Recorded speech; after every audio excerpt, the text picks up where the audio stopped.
Hey, folks, we come today to Romans chapter 6, verses 8 through 11.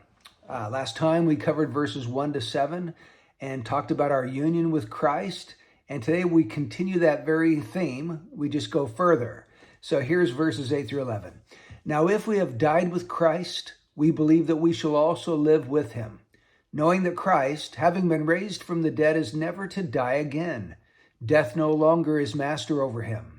For the death that he died to sin once for all, but the life that he lives to God.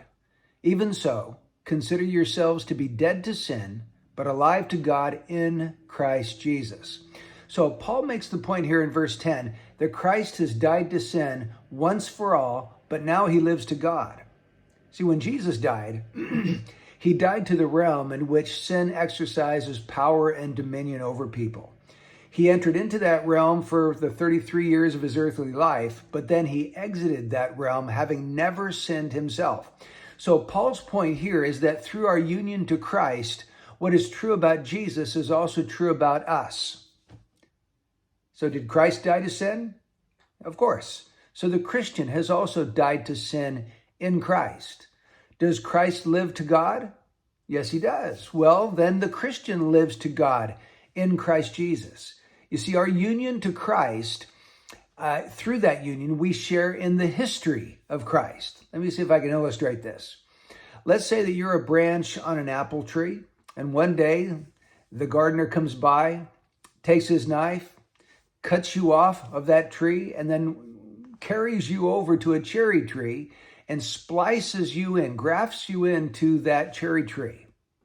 So up from your perch on that cherry tree, you look down, and one day you see a bunch of people gathered at the trunk of your tree, your new tree, the tree you're grafted into. And they're looking at something on the trunk. And as you look carefully, you notice that carved into the trunk of that tree is a big heart. And inside that heart, it says, "George loves Martha." And so you begin to think, could it be?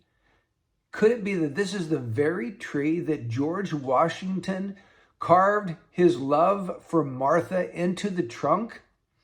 And then you also discover that because this is a historical tree, it's got historical significance, it has been marked out as a tree that will never be cut down. But you look around you and you see many different trees with a big red X on the trunk, signifying that the gardener is going to come by and chop those trees down.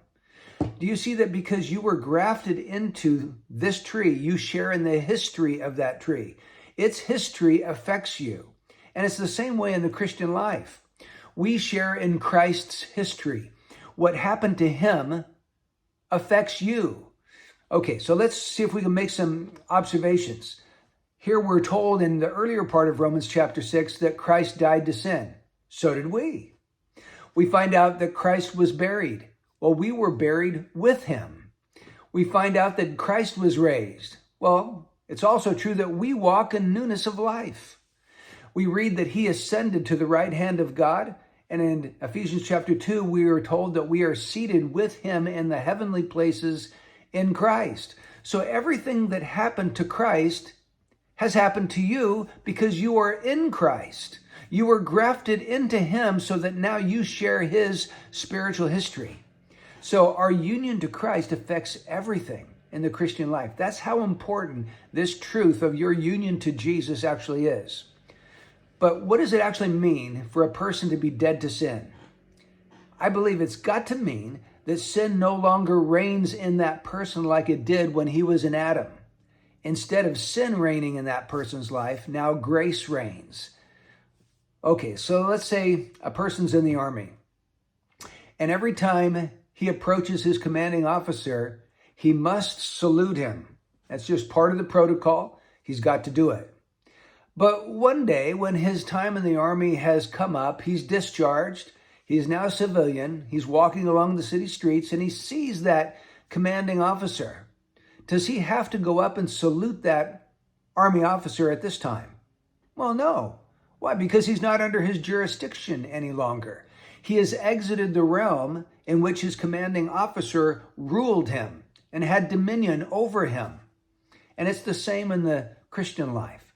You see, we once had to salute sin because we were its slave. When sin kept coming up to us and calling on us, yes, sir. But we have exited that realm. We've been discharged. Through our union to Christ, we have exited the realm in which sin holds dominion over people. And now we live in the realm in which we live to God. He is our new master, our new ruler. He exercises dominion through grace. And so we don't have to salute sin any longer. Instead, we can say no to sin because we've died to it when we died to it with Christ. Our union to Christ has set us free from sin's dominion, and we don't have to salute it as we once did. And here's the key. Paul says we need to consider this truth frequently. Even so, consider yourselves to be dead to sin and alive to God in Christ Jesus. It's one thing to know that with your mind. It's another thing to consider it. So to consider it is to mean it's to think on it. It's to meditate on it. So when you have a particular struggle with sin, this is what I want you to do. I want you to take time to consider what is true about you in Christ. Consider that you have entered into the history of Christ, where you have died to sin, been buried with Christ, raised with Christ, ascended with him in the heavenly places, and that you no longer must yield to sin. It is a defeated foe through Jesus Christ.